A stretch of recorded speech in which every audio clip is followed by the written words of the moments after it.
자, 우리가 보통 이제 뭐를 많이 준비를 해 놨냐면 입학 후 학업 계획 혹은 입학 후 포부 같은 답변들은 좀 많이 준비를 해 놨어. 그지? 자, 근데 그거하고는 이제 유사하지만 조금 이제 다를 수 있는 게 뭐가 있냐면 입학 후에 이제 공부를 하다 보니까 막상 본인의 적성과는 맞지 않는다면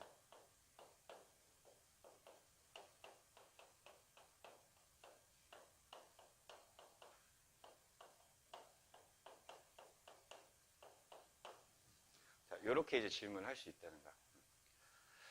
입학을 해서 네 말대로 그렇게 뭐 좋은 뭐 취지를 갖고 있고 학업 계획도 굉장히 투철하게 잘 가지고 있는데 막상 공부하다 보니까 적성에 안 맞을 수 있다는 거야. 그러면 어떻게 극복할 계획이냐라고 물어보는 거지. 자, 어떻게 할까? 일단은 여러분들이 좀 답변을 예를 들어서 너무 원초적인 답변, 그래도 포기하지 않고 열심히 하겠습니다. 이렇게 원초적인 답변을 하면 그때부터 압박 질문이라는 게 시작이 돼. 그게 뭐냐면 그래도 안 되면요? 그래도 안 되면? 그래도 안 되면? 이렇게 가는 거야. 원래 교수들은 압박 질문을 별로 좋아하지 않는데 너네가 너무 원초적인 대답을 하면 압박 질문을 하는 거야, 결국에.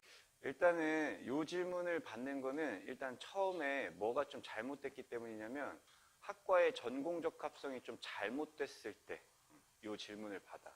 그러니까 어제도 이제 좀 느끼는 게 뭐냐면은 예를 들어서 기계공학과가 있고 그 다음에 요즘에 이제 새로 생기는 스마트 자동차학과 그리고 자동차 ICT 공학과 이런 것들이 있거든.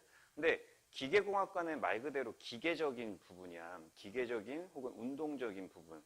그래서 기계 역학적인 부분을 차체를 개발하거나 아니면 엔진을 개발하는 쪽이거든. 근데 자동차 ICT 공학부 같은 경우 ICT가 뭐지? 인포메이션 커뮤니케이션 테크놀로지야. 정보통신 기술이야. 정보통신 기술. 자동차에 정보통신 기술이 들어가야 되는 이유가 뭐야? 자율주행을 해야 되기 때문에 그래. 자율주행 하려면은 정보를 서로 자동차 간의 정보를 빨리 위성 간 통신을 이용해서 받아야 되기 때문에. 한마디로 기계공학과는 자율주행차 쪽으로 밀고 가면 안 되고 오히려 자동차 ICT 공학과가 자율주행차 쪽으로 밀고 들어가야 돼. 그리고 얘네는 있잖아. 기계 쪽을 배우기보다는 정보통신 기술 쪽을 배우는 학과야. 근데 예를 들어서 자율주행 자동차 개발자가 될 친구가 기계공학과 가서 자율주행 자동차 만들겠다 막 얘기를 하는 거야. 그 다음에 자동차 ICT 공학과 들어가는 친구가 역학 분야나 아니면 차체나 엔진 쪽을 이야기하는 거야. 그러면 교수가 이 질문하는 거야. 잘못 맞췄거든, 전공적 합성을. 잘못 맞추게 되면 본인의 적성과 맞지 않으면 어떡할래? 이렇게 들어가는 거거든. 그래서 이런 부분들이 사실 이제 조금 뭔가 초점이 처음부터 잘못되어 있다라고 생각을 좀 해줘야 돼. 이 질문을 받았을 때에는. 자, 그러나 그렇지 않고 그래도 여러분들이 면접 준비가 잘 돼서 전공이 좀 뚜렷하게 전공적 합성이 잘 맞는다면 일단 첫 번째 뭐라고 얘기를 해야 되냐면 본인의 적성과 맞지 않으면 어떡할래? 그러면 맞지 않을 리가 없다고 해야 돼. 자, 이유는 뭐냐면 나는 뭐를 가지고 있기 때문에 뚜렷한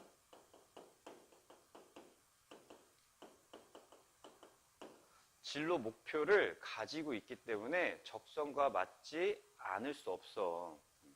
그래서 사실은 적성 부분을 걱정하진 않을 거야. 자, 그럼에도 불구하고 적성과 맞지 않는다면 두 번째 넘어가서 적성에 맞지 않는다는 건 본인이 이 일을 혹은 그 교과에 대한 성과를 잘 내고 있다는 거야, 잘 내지 못하고 있다는 거야. 잘 내지 못하고 있다는 거야. 즉 무슨 얘기냐면 전문성과 노력의 부족이야.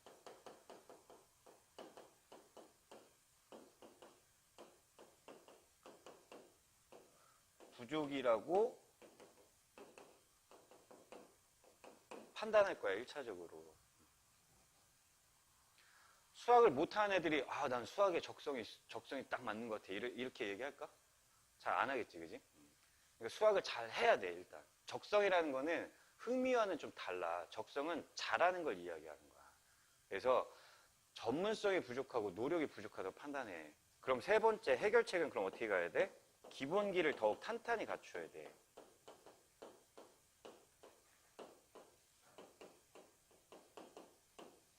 자, 그래서 너네들이 학업 계획을 가지고 있지만 여기에 조금 더 추가적으로 넣어야 되는 학업 계획은 바로 뭐냐면 우리 원래 학업 계획은 몇 학년 거 쓰지 말라고 그랬지?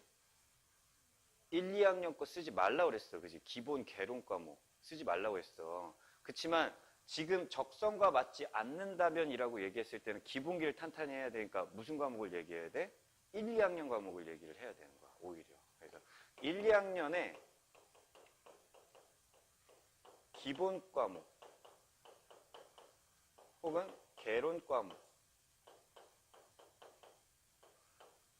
어떻게 공부할 건지 써줘야 돼.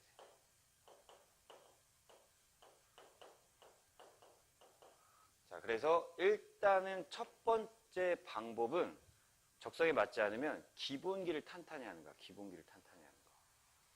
자, 두 번째 해결책은 뭐냐면 첫 번째는 기본기를 탄탄히 해야 돼. 두 번째는 역시 마찬가지. 적성은 좀 전에 뭐라고 얘기했냐면 흥미와는 좀 다르다고 그랬지, 그지? 근데 전문성을 기르기 위해서는 역시 마찬가지 뭐를? 흥미 분야를 만들어내는 것도 사실은 굉장히 중요할 수 있다는 거야. 그래서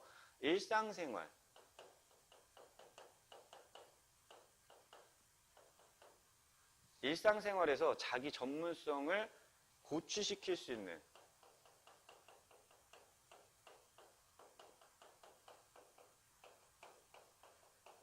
방안에 대해서도 생각을 좀 해볼 필요가 있어. 일단 쉽게 접근하면 뭐가 있냐면 쉽게 접근하면 예를 들어서 중국어 학과에 이제 들어간다고 치자 얘가. 중국어를 고등학교 때 많이 했어? 그렇지 않지, 그지? 그래서 막상 들어가면 새롭게 중국어를 배우다 보면 굉장히 많이 어려울 수 있거든. 제2외국어라고 하는 것들이.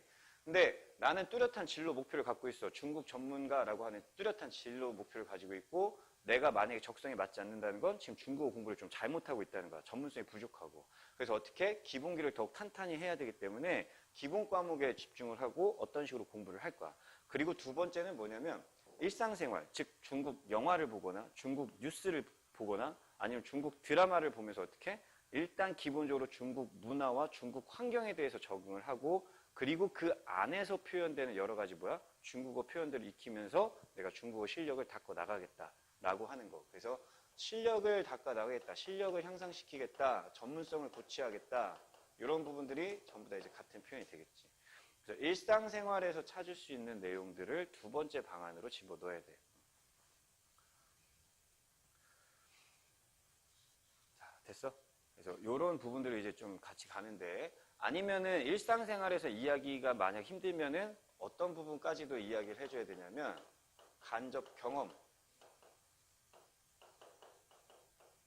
아니면 체험 같은 부분에서 활동을 하겠다 이렇게 얘기를 하는 것도 마찬가지 적성을 고려할 수 있는 하나의 또 방도가 될 수 있겠지. 그래서 이런 부분들을 가지고서 결국에는 어떻게 해 나가겠다는 거야. 여기에 지금 어떤 단어를 직접적으로 쓰지 않았지? 뭐 포기하지 않겠다 뭐 이런 단어 직접적으로 쓰지 않았어. 그지? 그치만 결국엔 그래도 어떻게? 나는 이 학과에서 열심히 해 나갈 거라는 진취적인 기상을 밝히고 있는 건 확실히 맞단 말이야. 그래서 이런 방법 두 가지를 좀 활용해서 너네들이 적성과 맞지 않는다면 이 질문에 대해서 해결을 좀 해줘야 될 거야. 오케이? 그래서 이렇게 이제 가야 돼.